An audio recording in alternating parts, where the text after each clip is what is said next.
Hello, listeners. Welcome back to another episode of Quote Unquote with KK. Today, we are talking about the great resignation pandemic. If you've been watching the media, there have been a lot of coverage on why people are quitting their jobs. In fact, one of the professors at University of Texas called it the great resignation. And rightly so, as millions of people across the world are quitting their jobs. And some economists are saying that this is like a strike wave in October 2021. To dissect all this and to understand why people are quitting jobs, is it going to be a short term or a long term issue? I have called back Rajiv Peshwaria, who had talked about leadership and future work in our first season, and he's going to help us understand the key issues around the great resignation or the big quit. Let me reintroduce you to Rajiv. Rajiv has been the CEO of Stewardship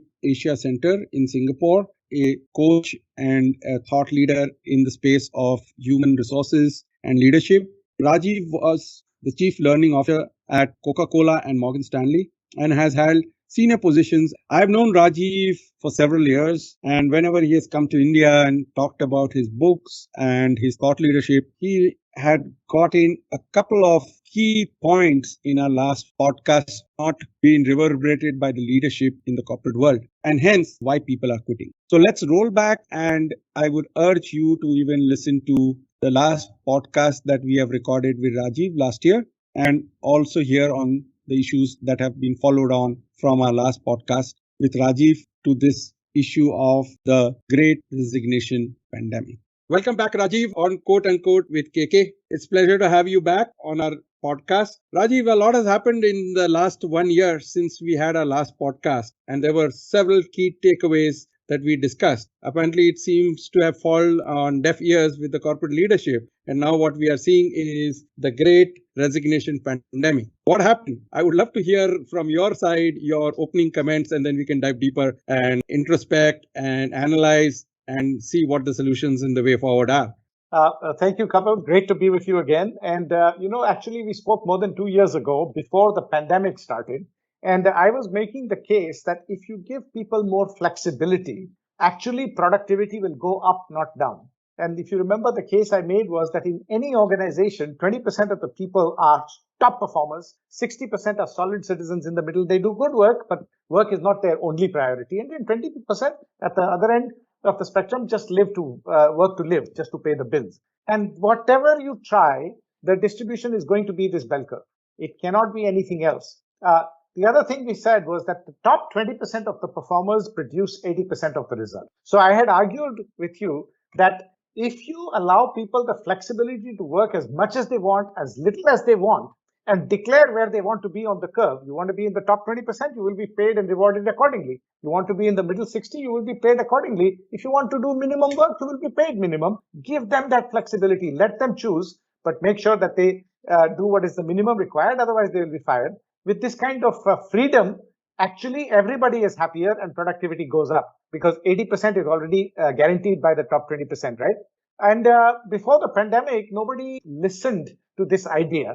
And then comes the pandemic and everybody starts working remotely. Now you cannot control people even if you want to. And suddenly that article of mine I had written, which we had discussed the last time, has gotten thousands and thousands of hits because suddenly now, this idea of this performance management in the digital age, which I'm describing, where give freedom rather than control, has caught on. So interesting. So, Rajiv, we did predict this. It's happening. It's a reality. So I was coming back was that the corporate leadership has not paid heed to some of the thoughts and ideas that we have provided. And obviously, there is also your lessons that you have learned from the Lehman crisis, where people were fearing jobs will go away because of whatever reasons of the economy. And here, people are voluntarily resigning. How do you draw these parallels for the leadership to see that there is business continuity now? Whenever there is a crisis, whenever crisis hits, humanity at large goes into two modes. One is generously helping others, and two is reflection about who am I. So when tragedy hits, it touches our hearts and we are generously helpful to other people. But when that crisis or tragedy goes away, we are not good at helping other people generously on a run-of-the-mill Monday. Same with whenever an existential crisis exists, hits us, we become reflected. Who am I? Why am I in this world? What should I do with my life? But we don't do such reflection as well in normal times. So I think the '08 great financial crisis and now the COVID-19 pandemic is very similar in that sense. Everybody is reflecting on who am I, and what's my role in the world, and also generously helping one another. Yeah, coming to that, Rajiv, I also want to recall one more point we talked about, the long term purpose and the short term purpose and the profit motive in the short run as well as the long run. Have corporates and employers debunked all this, thinking that in the new normal, things will be back to the old ways and they didn't need to do anything? And this is why they are suffering with this whole the great resignation pandemic? I don't think so actually, because I think if anything, what the COVID-19 pandemic has done is actually made organizations realize that you cannot ignore the challenges that planet Earth and humanity are facing. When I say challenges of planet Earth, I mean climate change, I mean income inequality and social unrest and things like that. In fact, I think more and more organizations and leaders are realizing that the leadership challenge of the 21st century is to find business models that drive profitable growth by addressing the very challenges, not by sidestepping the challenges. So I don't think they have forgotten that. I think, if anything, that's been reinforced. I do believe that the great resignation that we are talking about is because of very different reasons. What are those, according to you? So, in some countries, it is because at the lower end of the scale, it is better to sit on government doles and rather than go back to work. It's more profitable to do that because checks were coming in the mail. So that is one of the reasons in some countries. The other thing is that people, what the pandemic has made people realize, as what we were talking about earlier, is that in the gig economy, I can do two or three different things, make more money, and still have all the flexibility in the world. So I think the main two reasons for this resignation, A, is that people have understood that I can make money while still being flexible. And B, that, in some cases, why should I go back to work when the government is giving me money? So, according to you, some people just want to be lazy enough and enjoy on the minimum government dole. And there is another batch of people who want to do more in the time that they have and be much more flexible and enjoy the work. Is that correct? That's absolutely right, because what the pandemic taught us is that work can be flexible for a lot of people. So they're saying, why don't I find gigs which allow me this flexibility? Why should I go back to the run-of-the-mill job? Now, there is a percentage of people where as I mentioned earlier, crises makes you reflective. So there is a percentage of people who have asked themselves the question, okay, what is my purpose? And what are my values? And do my values and purpose gel with the company that I'm working for? If not, hey, I'm going to look for something. So let's say there are three reasons. One is that whole purpose thing, because I've had the chance to reflect. The biggest reason is flexibility. Why don't I do things which give me flexibility? I don't have to have a 9 to 5. I don't have to have a boss. I do what I want, but yet I get paid. And the third is, in some cases, the government checks were bigger than what they were making when they went back to work. Okay. So less than minimum wage earners are saying that why do I need to work? Yeah, as long as the government is paying me money, especially in the US, that was the case. Okay. You're a frontline worker. Clearly, what you were getting sitting at home was more than what you would make. Right. Rajiv, I want to discuss about the length of this whole great resignation pandemic. There are certain people who have predicted this, saying that it will last for 5 years because of the structural changes towards digital. And we spoke about this also in our last podcast with you. And some people are saying it is just another 6 months and people will come back to their jobs or search for a regular full-time job because they'll get bored now that the economy has opened up, things are in back to normal, and so on and so forth. What is your view? Is this flexible work schedule of people here to stay, or is this going to just go back to the way it was pre-COVID era? I don't think it will go back to pre-COVID era. I think we are going through a major tectonic shift, both in terms of science and technology, and therefore its impact on the nature of work. Right? When I say tectonic shift, we are in the very early stages of understanding the interplay between digital and physical. Because right now we are at a tectonic shift. For an example of a tectonic shift in history was when electricity was invented, or when the Correct. railroad was invented. Everything changed because of electricity or because of the railroad. And then when the internet became mainstream, that was another tectonic shift. Today we are on the cusp of merging digital and physical, and we are only scraping the surface. That has implications in biotech. That has implications in everything. From and physical, as the physical and digital starts merging. So in any such tectonic shift, what happens is it has a very profound effect on the nature of work and the jobs itself. So I don't think this resignation is a pandemic itself. It is just the adjustment that the workforce is doing to this new normal, which is the interplay of digital and physical. Excellent. We will touch upon the digital part a little bit later in our podcast, but I'd like to take up a few more important topic that we had discussed last time, and it's now actually a reality. And I wanted to talk about, we talked about a lot on the culture in our last Mhm, podcast and organization resilience. mhm. Have organizations actually started actioning this out in terms of changing their culture towards this whole new normal, the gig workforce, the flexibility, or are they still wanting to go back to the old ways of working? And this is where people, the employees, want more flexibility and more work from home and remote working and so on and so forth, which obviously is not gelling well with the way the organizations want to run their workforce. Yeah. So I believe that there are different types of people and different types of leaders here. Again, the 20-60-20 applies, right? 20% of the leaders and 20% of the organizations are getting it, that this is going to be the new normal, and we better respond in a way that flexibility is the norm. And they are not scared of it because, as we discussed last time, if you actually give more trust and more flexibility to people, productivity goes up, not down. So 20% of the people are making the cultural shift, and I'll come back to the culture shift as to how they are doing it in a second.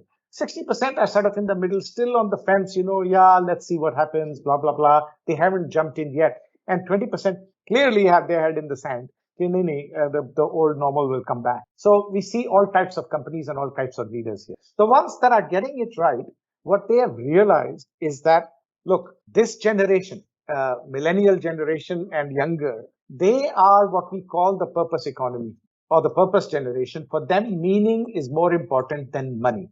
And they don't like to be controlled as much, right? That doesn't mean that they are lazy. That doesn't mean that they don't want to produce results, but they want to produce results with freedom. So the top 20% of the companies that are getting it right, they are saying, okay, let the organization have a purpose bigger than just shareholder wealth. So you cannot attract the top talent today by saying, come, let's provide the highest ROE on Wall Street. Nobody will come and work for you with that kind of a purpose. You have to have a purpose that addresses the challenge that humanity is facing today, and finding ways to make money with that, because that's what will attract the people. So, and then based on that purpose, they are also saying, these are certain values that we will live by every. What is culture? Culture is living by certain values versus other values and pursuing a purpose. That together becomes your culture, right? So the top 20% of the companies that are understanding the tectonic shifts are really questioning what values should we pursue as an organization. And one of the things that COVID has taught us is that no one is safe until everyone is safe. So values like interdependence, values like long-term view, etc., are being looked at by these kinds of companies, and they're saying that we will live by such values, such collective values, and we will have a purpose that creates a collective better future. They are the ones who will thrive. And those who are still with their sand in their head, I feel for them. I don't think they will thrive too long. Rajiv, in this last statement of yours, you have actually given the whole solution what the corporate and employers need to do. It is now a focus on culture and alignment. Is that true? So absolutely right. So we are now talking about the best people, leaders in business today are becoming what we call steward leaders. Not just any kind of leaders, but steward leaders. Steward leadership is the genuine desire and persistence to create a collective better future. That's what we call steward leadership. And steward leadership says that there are four values: interdependence, long-term view, ownership mentality, and creative resilience. Because if you want to make money by addressing the challenges humanity is facing, you're going to need a lot of innovation. You're going to have long-term stay. And so they are imbibing those values into their performance management system, into the pay and reward system, etc. And based on those values, they are giving themselves a purpose which is bigger than just shareholder wealth, which takes care of the needs of other sectors as well, environment, future generations, etc. And that is the kind of culture and direction they are setting for their organization. And they are the ones who are thriving. We saw through COVID, those who believed and acted on such values and such purpose did better through the pandemic. And those that didn't actually closed out. We saw this all over the world.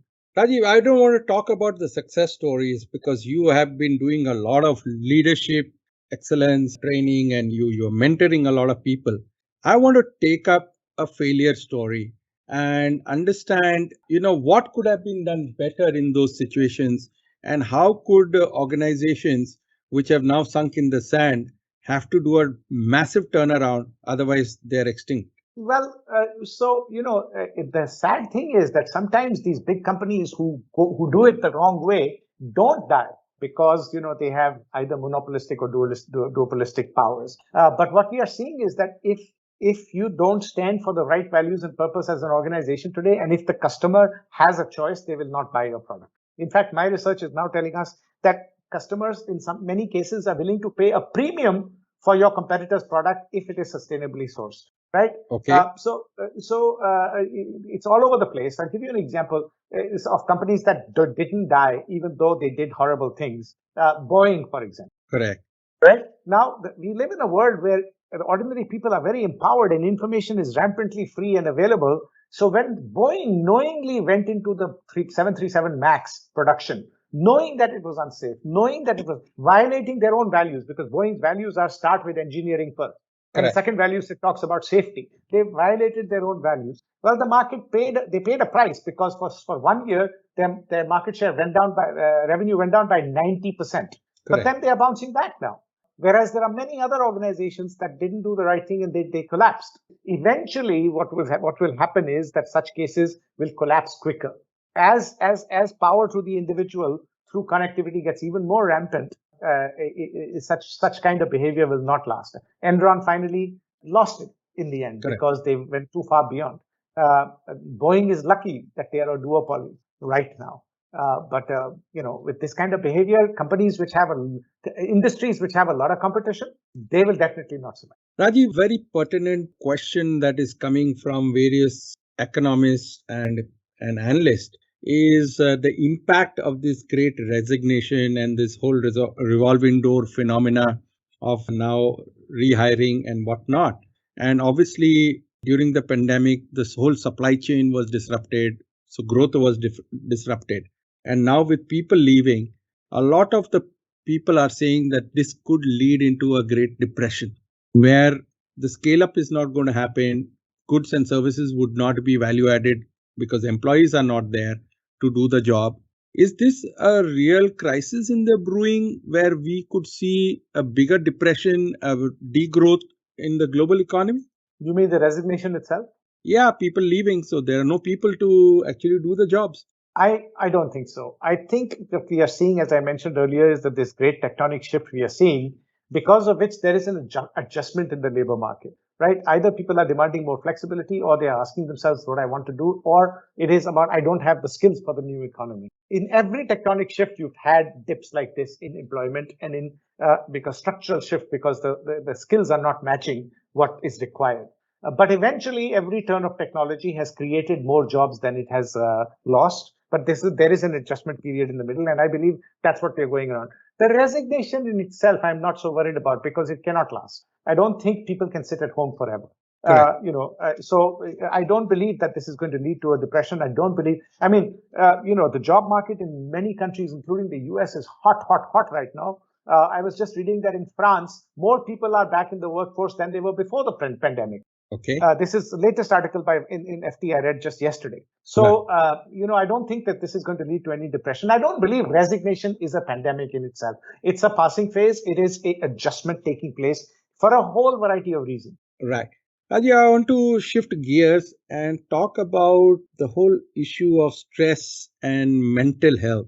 And there was a survey conducted by Marsh Insurance Brokers in India, and they actually came out with some very startling numbers. that mm, 59% of Indian employees are mhm, feeling more stressed every day, mm, and organizations are not doing enough to mm, alleviate that situation, both during the pandemic and now post pandemic in the new normal.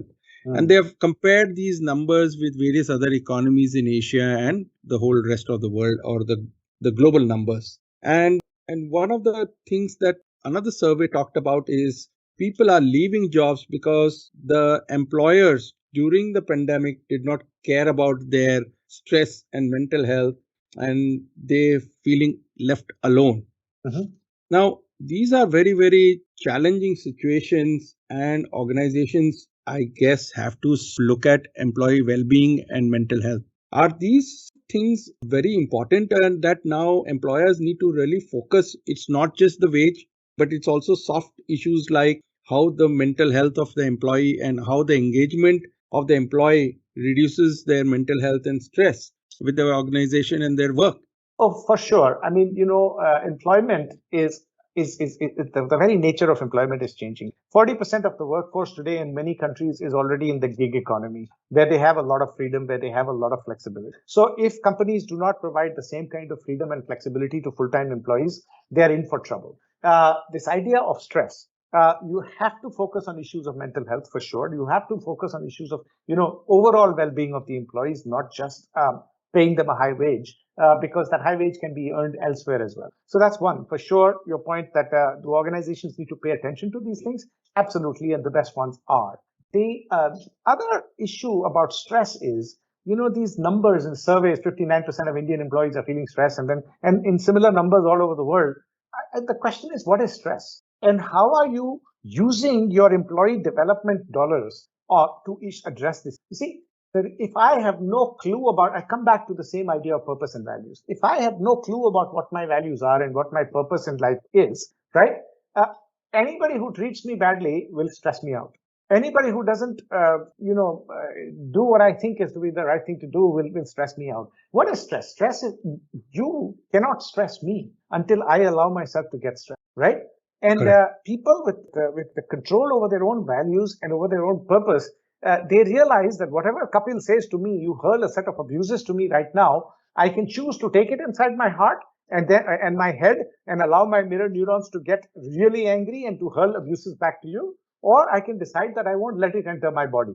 And people with clarity of values and purpose are the ones who have that kind of control. And what organizations need to do is rethink their training and development and overall money that they spend on employee welfare and development, and teach people how to understand what their purpose and what their values are and how does that fit into the company's purpose and values. A, provide a larger purpose that I feel proud of working here because my company is doing this thing for the world.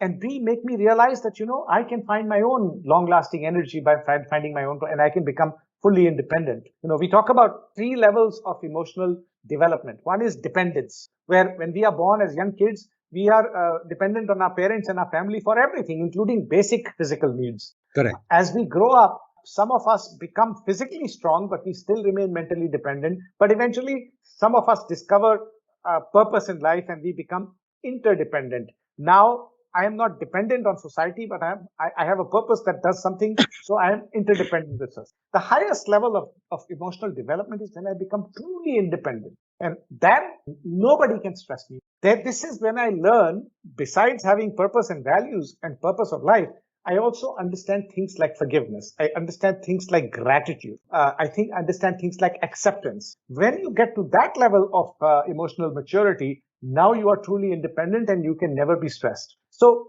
the whole leadership development industry needs to change to cater to people, so raising the conscious level of their employees to that highest level of independence. But what we do, we spend training dollars, millions and millions of dollars on formulaic things, step one, step two, step three of this process or that process, which is totally formulaic and totally academic. So yes, we have to address issues of organizational stress, etc., and individual stress. But how do you address it? By getting people to that level of independence. That's well put, Jeev. I wanted to bring a few thoughts on your side in terms of various sectors that have been severely affected due to COVID, and some sectors that actually boomed during the COVID times. So, things like aviation, things like tourism, things like hotel industry, and many others, they were severely affected due to long periods lockdown. And obviously, employers and employees alike were very concerned, and that also led to a lot of stress about the future of their sector and their Mhm. organizations in that sector and their own individual future. And how do you think these sectors are going to rebuild the confidence of the employees that all is back and nothing is lost, and so that employees don't feel that fear of layoffs and other stress that some of these people have gone through? Mm. Yeah, so the sectors that were more badly hit by the crisis, there are two types of players in that. Those that did this with clear conscience, and when you're totally hit and when your revenue is down to zero, you obviously have the harsh reality that you have to lay off some people and you got to cut costs and things like that.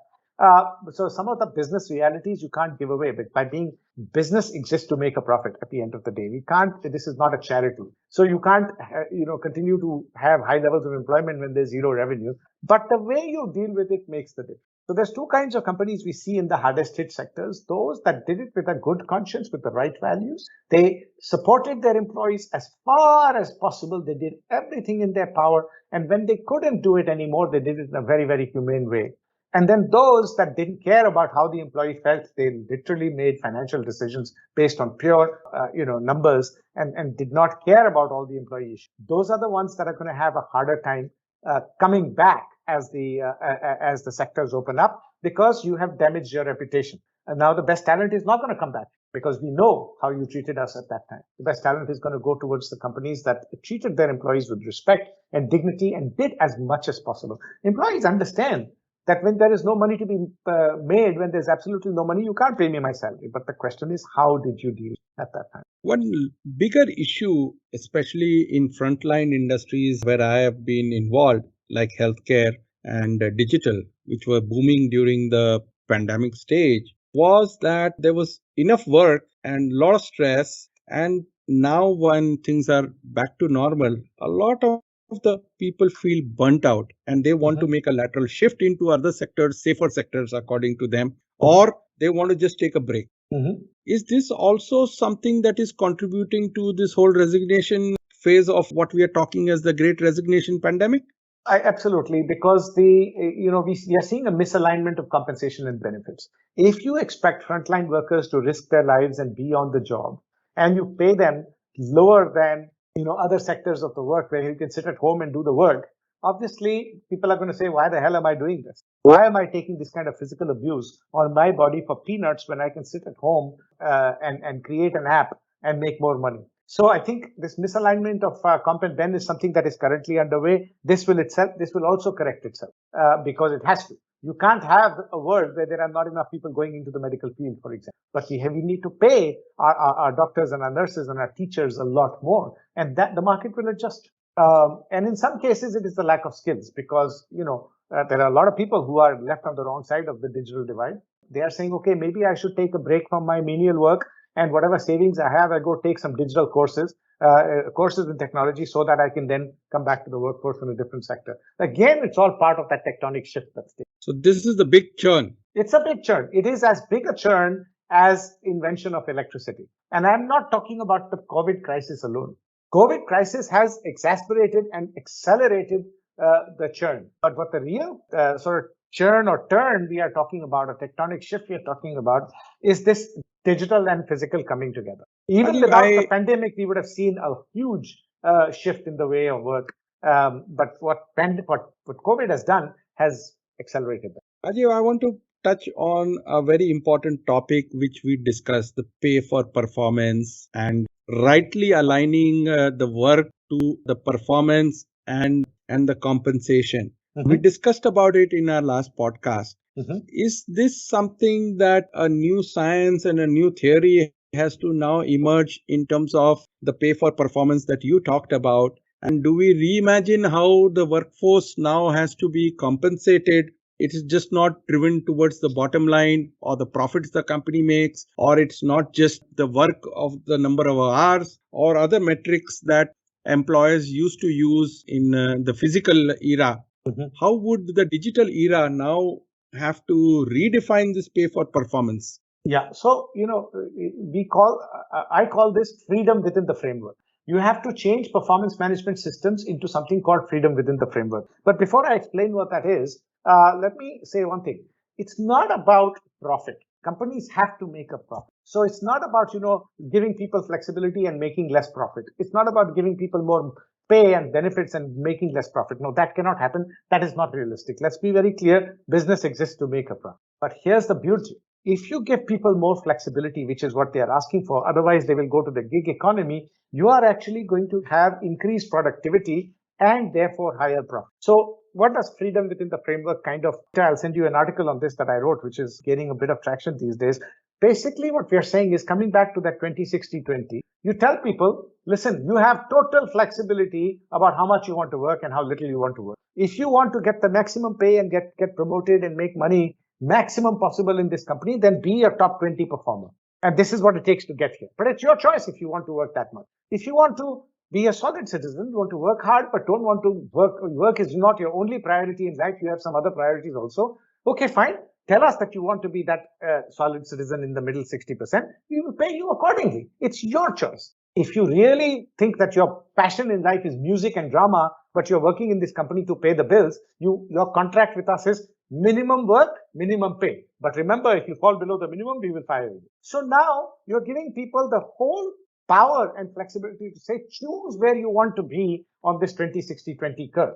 And you pay people accordingly. Companies say we pay for performance, and then they try to make everybody into a super performer. That's not possible because the curve will always be 20-60. And then, because of lack of transparency, the people on the other end of the curve say, but I performed well. Why aren't you paying me more? Well, if you make compensation benefits and KPIs completely transparent and let people choose and tell them, I'm giving you this freedom, but it is your responsibility to show me the results. And if there is a difference of opinion on whether you're top 20, middle 60, or bottom 20, my say matters in the end. So you want the freedom, you have it, but you got to earn my trust and give me the performance in your chosen sector. So in the top 20, you're going to give me top 20 performance. These are the KPIs. In the middle 60, this is the KPIs. In the bottom 20, this is the minimum. If you get beyond this, below this minimum, we will fire you. Now it's up to you. With freedom comes responsibility. What happens is the top 20% already guarantee 80% of performance, which is the 80-20 rule from 1906. I didn't make it up, but Wilfredo Pareto did with research.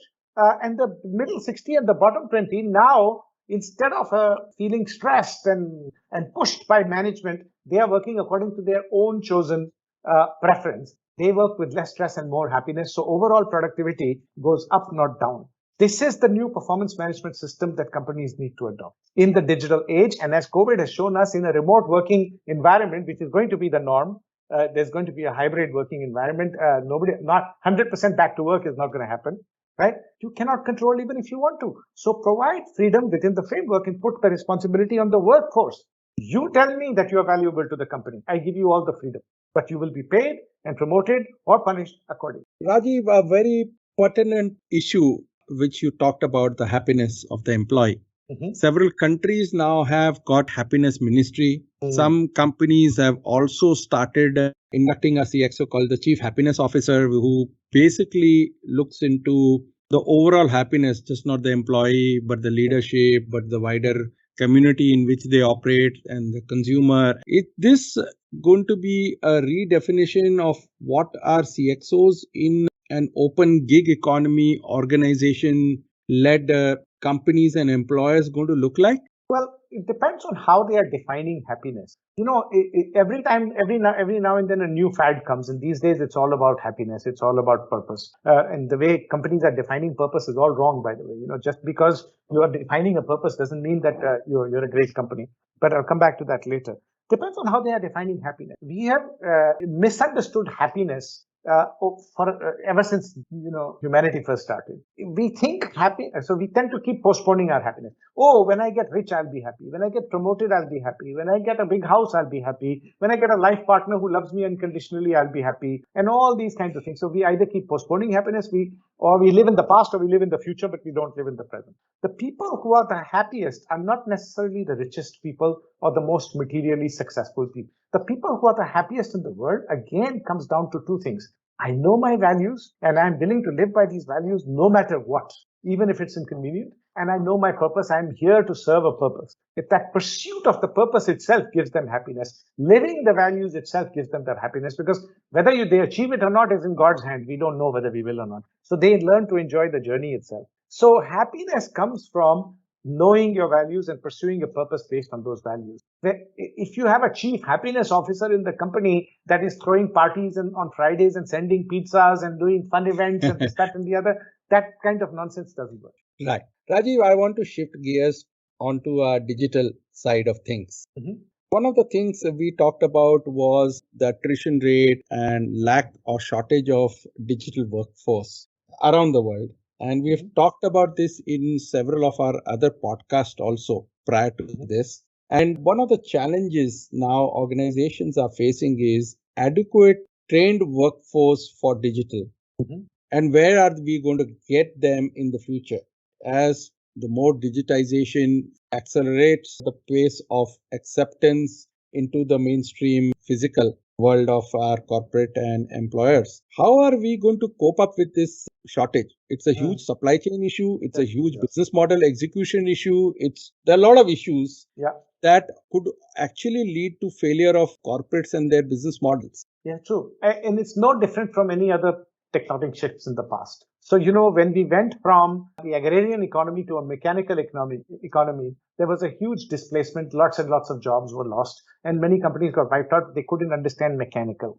When we went from mechanical to electrical, again, the same thing happened. Many companies were wiped out, millions of jobs got lost. But those who got it right is one who invested in their employee education early. From electrical, we went to digital. And from digital, we are now going to what I call digi-physical, which is the blend of digital and physical. There is in any tectonic shift of this nature, you will find the same trend that education sector lags behind. Universities and schools are not preparing people for skills today. And that shift in the education sector has always been slow. This time it will be a little bit faster because, thanks to digital, education sector itself is reinventing itself and getting faster. But again, there will be that lag time between what is required in terms of skills in the digi-physical world versus what is churning out of academia right now. And that gap, to some extent, can be addressed by companies redefining how they spend their employee development. That's great. Rajiv, one quick question again on and what I'm personally facing on many of our investment into digital startups and ventures is that a lot of people are jumping jobs in India. It's not resignation. They're resigning and they're jumping for a better opportunity or higher pay packet or whatnot. And salaries over here have gone to an unsustainable level. That itself is a challenge because we can't sustain a startup or a venture with such high salaries for an experience which is not commensurate with their skills and what they can deliver to the employers. How are we going to now manage this sort of crisis in India, especially? Well, again, it is pretty normal in any tectonic shifts because the people with the skills of tomorrow are few and far between. Even if those skills are not perfect, like you take digital literacy, right? Somebody half literate in digital is better than somebody totally illiterate in digital, right? So people who have, to some extent, the skills for tomorrow are in very high demand. And that was true when electricity was invented, when we went from mechanical to electrical and so forth, as I mentioned earlier, and that's happening now. Good talent has always been in demand in a churning economy. And that's what's happening right now. We just have to wait it out. And eventually the forces of demand and supply will take over. Technology can also be deflationary, you see, because technology, what it does is it puts power in the hands of the common man. And you see the certain things that we used to pay tons and tons of money for in the recent past are now free. So eventually, even here, the market forces will level itself out. Rajiv, I want you to give a message to people in their mid-career who were in physical now want to enter the digi-physical, what you have coined, economy, and how do they want to, make this tectonic shift to the other side? Mhm. And there are many people who are stuck in this rut. I have seen some CVs of people who have been at home for last 1.5 years. They lost their job pre-pandemic, and now they are not able to get back to a job. They're trying to skill themselves up. They're trying to look at lateral moves. They're trying to look at lower positions and so on and so forth. And obviously, they were not prepared. And like what we talked about in our last, you got to prepare for leadership 5 years or 10 years ahead of what it is. These people never were ready or were never accepted that this was going to come in the future. And now it's a reality in front of them. What's your key message to them? Well, I don't know if I have something new and profound here. That if you hadn't woken up in the last 5 years to see that the world around you was changing, if you hadn't asked yourself 5 years ago, what is going to get me out of my job and how can I prepare myself? Now it's already too late. Correct. Right? Number one. So what you have to do is you have to really ask yourself. So let's say you missed the bus. Now you have to say, okay, fine. What can I do? Which sector can I get into? And even though it is a bit late, I have to reinvent myself. What should I learn and what should I go into? There is no universal formula. You just have to figure out what's right for you. The other thing that I would like to comment on is this. People who are making the transition to digital and digi-physical, etc., successfully, I see two kinds of people. One, and like you, I'm also a small time you're a big time, but I'm a small time investor in startups. When I look at startup opportunities to invest in, I look at the words that the founders are using. If the founder is saying, I want to be the next unicorn, my goal is to become the next unicorn, and this is the technology, and this is the business model, and this is the app that's going to get me there. And please invest with me because you will get rich with me and trust me. I immediately switch off. Instead, the second type of person says, I have this idea and I'm trying to work something which is actually going to make the world a better place. Because, here is the pain point in society and this is what we are going to do. To your earlier point, things are getting so bloody expensive for everything. Here's what we are going to remove the pain point. This is what we're going to introduce to the world, which is going to make lives better. I immediately have the attention. They also want to become unicorns, but they are not starting with that aim. Being a unicorn for them is a byproduct of changing the world.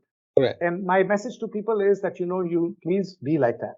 Don't start with becoming a unicorn. Right. Rajiv, I want to now bring up a very big issue about this whole meta universe and all this Metaverse, yeah. Yeah. And especially the millennials and post millennials, they're not adequately equipped to interact with the people. And in one of our podcasts, this came around that they are living in their virtual world.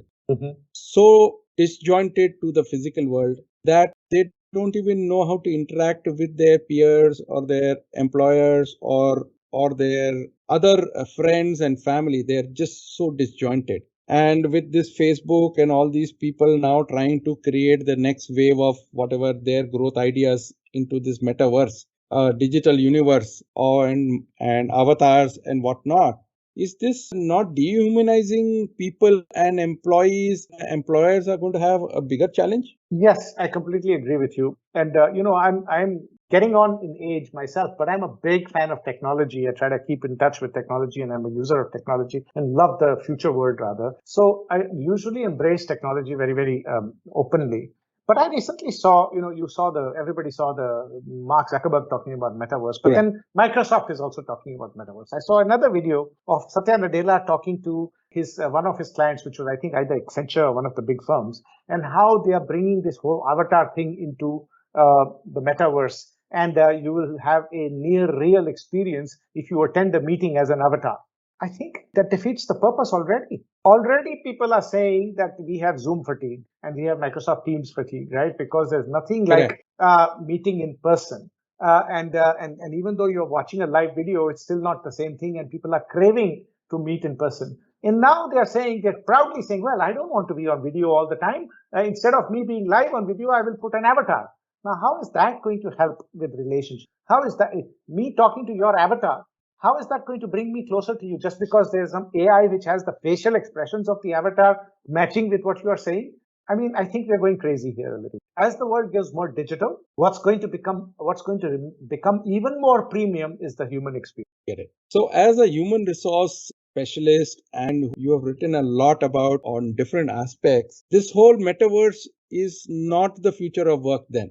Oh, no, I didn't say that. I think the metaverse is a fantastic opportunity. I think it's going to enable things that we have not even thought about right now. Overall, it's going to be very positive. But this thing about hiding behind an avatar to interact with people, and these companies are selling us this technology as the next big thing, and you will feel like you are in the room and this, that, and the other. I think that is getting a bit. They are doing, these companies are doing it to self-serve their own products. What we need is more human interaction. Digital does not mean you stop learning, you forget how to communicate in real flesh and blood, because that part of humanity is not going to change. You see, we interact with each other in face to face because our mirror neurons talk to each other. We feel for each other. And mirror Correct. neurons work very slowly when I'm watching your video. And if I'm watching your avatar, they will exchange even more slowly. It's basic biology. Right. And so the So empathy factor will be exactly. just out of it. So I think this again it comes back to values and purpose. What technology are you pushing? Because you are so powerful, you have the billions and trillions of dollars to do anything you want, and because this technology is going to make you money, you're going to say that this is the next big thing, if the biggest thing that happened to humanity. Please look at this with right values and right purpose, because the world is watching you. All the big tech I'm talking to right now. I am a big fan of big tech, by the way. I Right. think by and large, they've made lives better for us in so many ways. But Right. we've also had unscrupulous things like selling our data and then offering technologies that actually do more harm than good. Rajiv, before I go, I want one issue that we have not picked up is the women workforce. Mm-hmm. And they've gone through a lot in terms of, the glass ceiling and different things in the previous physical economy era. Mm-hmm. How is the women workforce participation and their leadership going to transform or change in the physical digital era now? Well, women tend to be better at empathy than men. Correct. And I think the more we are working at a distance, empathy is the tragedy, right? And so I think in the digital world, women leaders are naturally better placed because everybody is feeling the lack of the human touch. Everybody is feeling the lack of the Correct. empathy, because what physical proximity does is makes us feel that empathy, right? So I think women are better than men at doing that. So this could be a huge opportunity for women. I've always maintained that women make better leaders than men if they want to. And I think now more than ever, their skills are going to be at the fore. And obviously, if the whole flexibility of work and all those things are available, they can definitely put in time to work and also look after family or their children, which obviously are sometimes their priority, and they have to actually get out of the workforce for a few years just to look out of those priorities. Now they can actually be flexible and have a purpose, personal purpose, as well as family purpose, as well as a work purpose. Absolutely. And that is true for both men and women. But the thing is, as we are providing more flexibility to the workforce, what a lot of corporations are getting wrong is, oh, I'll allow you to work from home, but I will monitor you. Some are even monitoring keyboard activity and things Okay. like that. That is the wrong approach. What you have to do with providing such flexibility is, as I mentioned earlier, with the freedom within the framework performance management system, is put the onus and responsibility back on the employee. I'm giving you this trust. I'm giving you this flexibility. You decide how much you want to work or how little you want to work, and we will have a contract accordingly between employer and employee. Put the responsibility back on them, rather than policing them remotely. Rajiv, And I want to summarize what we talked. So this whole resignation pandemic is just a tectonic shift. People who are stressed out, wanting a shift in their career, lateral or otherwise. It's just a reskilling issue, and it will lead to the people transforming into a better workforce in the digital era that is now, or physical digital era that you mentioned, that are going to be a reality now in the new normal post pandemic. And obviously, organizations also have to focus in ensuring that there is proper engagement and a proper pay for performance management in place to better engage their employees. Correct? Mhm. Rajiv, I want your parting comment before I let you go. And one more comment for the kids who have faced this pandemic and have now gone to colleges, my daughter being one of them, and they're thoroughly confused what the future after 4 years, once they step out of college, is really going to look like. First, the general comment for the things that we've talked about, that, the era of control. For hundreds of years, the most of management and leadership theory and practice has all been designed to control human resource. That era is over. You cannot control people in a digital age, even though there is digital surveillance and there's depth of privacy. But in a remote or hybrid working environment, you cannot control people. The whole of leadership and management needs to reinvent itself to work on the principles of trust and freedom. And the good news is that you can do it and it will increase productivity, but you need to be secure in your skin to be able to give up control. So that's the big shift in leadership and management that's taking place. For the young people that are coming out of colleges and things like that, I only have one message. Think less about net worth and think more about life worth. What is my life going to be worth? We measure ourselves in terms of net worth. I've got so many millions and I've got this much and I've got 18% return or 26% return on my portfolio and this, that, and the other. We keep talking net worth, net worth, net worth. Prioritize life worth over net worth. Ask yourself the question, because I will live on this planet for 100 years, how will the world be a slightly better place through my work and through my living on this planet? And therefore, what will be my life worth? I guarantee if you shift the focus from net worth to life worth, your net worth needs will take care of themselves amply. The less you chase money and material, the more you will get if you focus on life worth. That's a great parting comment for the youngsters. And it is not just the net worth, but also the net worth these days, because they are all preparing themselves for that metaverse and all the social media. So everybody is out there for network these days. That's so it's both, I would say. Yeah. Rajiv, it's always a pleasure talking to you, clarifying the great resignation pandemic, which has confused the hell out of a lot of people and employers as well. I'm glad we spoke about this topic and at least clarified where the whole world is moving and where the employee and employer relationship is moving and where the employers are going to seek their happiness in the future. As always, I would love to thank our sponsors, our team that has put this whole podcast together. And I look forward to meeting you soon in India over a cup of coffee or a quick drink and have dinner with you perhaps. Wonderful. Thank you very much for having me on the show, Kapil. Always a pleasure talking to you, and let's keep in touch. Thank you. Thank you so much, Rajiv. God bless and stay safe. Take care.